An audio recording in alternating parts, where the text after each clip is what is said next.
Atmosphere Aerosol is a quick and easy way to add haze and fog into your scene. It comes in cans that you simply shake well, spray for 20 seconds, and then it hangs in the air, giving that nice hazy cinematic look to your images.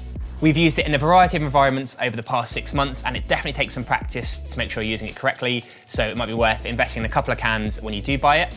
It's best used indoors, as we found that a slight breeze disperses it quite quickly, and it definitely needs a strong backlight to make sure you see the haze in your scene, whether that's a natural backlight like the sun or a light that you deliberately place in your scene. You need to be quite quick. The effect comes on really strongly at first, and there's a window of around 2 minutes where it hangs and lingers in the air and the conditions are just perfect. It's a non-staining spray, but you need to be careful. We found if you use it repeatedly, it tends to build up a very thin residue on the items around it. And also, if you're filming on a floor that isn't carpet, it will all fall down and make the floor very, very slick after you. So be prepared to clean up after you've done your filming. You can buy it direct from their website at around £12 a can. And if you buy it in quantities of 4 or more, there's usually a discount.